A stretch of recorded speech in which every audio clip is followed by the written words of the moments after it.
na katika mkutano huu nimeona kwamba kuna wadau mbalimbali ambao kwa namna moja au nyingine tunahusika kwenye ule mnyororo wa thamani wa haya mazao ya pamba, tumbaku na dengu. Kwa hiyo katika tathmini hii tuangalie wapi ambapo tuna feli au wapi ambapo tuna boost ya mazao ili kuweza kuyafanya yakuwe zaidi. Kilimo cha zao la pamba. Waheshimiwa wajumbe, kwenye msimu wa ununuzi wa pamba 2025 MPCU ilishiriki katika masoko ya pamba kutoa huduma za shajara. MPCU kuratibu zoezi la ufukizaji maghala, ukarabati na mizani, kugonga mihuri na kusimamia masoko, kuhakikisha AMCOS zinapata huduma stahiki. Waheshimiwa wajumbe, katika msimu wa masoko 25-26 AMCOS zote zilizojishughulisha na zao la pamba zilipatiwa leseni za kununulia pamba, mbegu na bodi ya pamba, ambapo zilikusanya pamba kutoka kwa wakulima kwa ajili ya mauzo. Lakini yapo na makampuni mengine yaliyotoa huduma kwenye vyama vyetu yameorodheshwa hapo. Lakini vilevile manunuzi ya pamba MPCU. Waheshimiwa wajumbe, hadi msimu wa ununuzi wa pamba mbegu ulipomalizika, chama chetu kilikuwa kimenunua jumla ya kilo 1,015,940 zenye thamani ya shilingi bilioni 1,283,215 kutoka katika wakulima maeneo ya wilaya ya Ngogwe, Ukombe, Geita vijijini, Chato, Biharamulo, Muleba, Nyamwale, Kishapu na Sengerema. Baki bidhaa ghalani. Hadi taarifa hii inatolewa, kuna baki ya bidhaa ghalani ya mbegu za pamba zenye jumla ya kilo 436,633. Tunaendelea kutafuta wateja watakaonunua mbegu za pamba zilizobaki. Waheshimiwa wajumbe, kama tulivyoona hata kwenye taarifa ya ukaguzi, mara nyingi tumekuwa tukikutwa tuna stoko. Sasa inapotokea hali kama hiyo, ndo inapelekea kuwa na mashaka, kwa sababu biashara ni kununua na kuuza. Unaponunua kitu halafu baadaye kinakuja kukaa katika biashara, lazima kitatengeneza mazingira tata kidogo. Mwaka jana ilitukumba, hata sasa imetukumba. Mwaka jana tulishindwa kuuza, hata mwaka jana tuliuza mbegu, robota hazikununuliwa, zimekuja kununuliwa baadaye. Lakini mwaka huu tumeuza robota, mbegu nazo zimezinda, hazina soko. Sasa ndio hali ya biashara ilivyo. Malengo na matarajio ya mwaka wa fedha 26-27. Katika mwaka wa fedha huu, chama chetu kinatarajia kuendelea kununua na kuchambua pamba katika kiwanda cha MPCU kilichopo hapa Masungwa.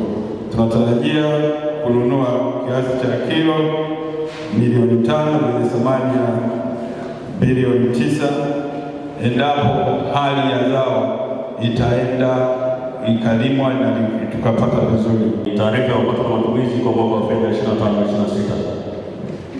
ambayo kwa 25-26 tulikisia kupata milioni 669,736,456, lakini tulifanikiwa kukusanya milioni 375,455 na 185, ambayo kwa makisio 26-27 tunakisia kukusanya milioni 969,508,400.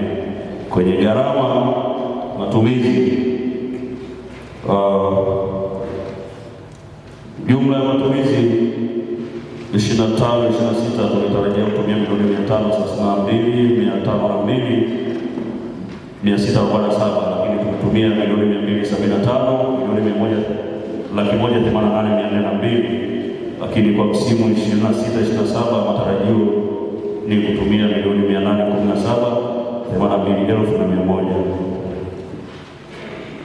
Na mwisho, ziada baada ya kodi ilikadiriwa 25-26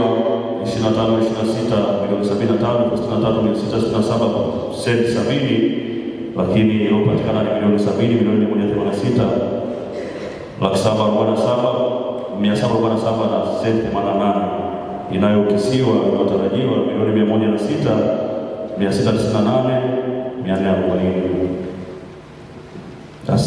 Ile sheria ya usitumie au lazima ubaki na makaa ya 15% ya pato lako imezingatiwa. Nendeni mkasome masharti yenu mliyosajiliwa nayo yanasemaje juu ya ununuzi wa hisa mahali popote. Ndani ya miezi 24 unatakiwa kuwa umekamilisha hisa zako zote ambazo mlikuwa mmekubaliana.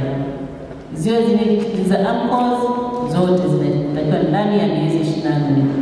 Na ulipojiunga na chama kikuu ndani ya miezi 24. Ni miezi 24 mingapi imeshapita toka ulipojiunga na chama? Si zaidi ya miezi miaka 8.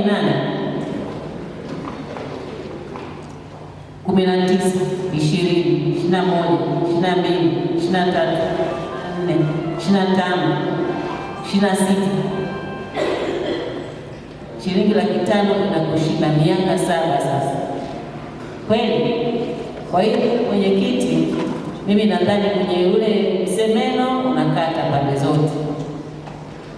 Ifike wakati hiyo inasema inatosha. Kama ni neema imeshatolewa bure, si ndio? Neema imepita miaka yote hiyo, miaka zaidi ya 5. Bado unadaiwa kiasi cha shilingi 500,000. Hisa 5 tu. Kwa hiyo mimi nadhani, na tuliongelea kama mjumbe mwingine aliyosema kwamba swala la hisa ndiyo msingi wa kwanza kufanya wewe uweze kuhudhuria kwenye kikao hiki. Kwa hiyo tujitoe tafadhali. Tuna michango mingi tunachangia, lakini la muhimu pia ni mchango wa hisa. Kwa hiyo mkutano huu hatutaongelea tena swala la hisa. Leo ndio kikomo. Vinginevyo mwenyekiti, ni yale ambayo nimeyajadili, nitawatembelea, nitakagua. Hujakamilisha hisa, unaenda na maji.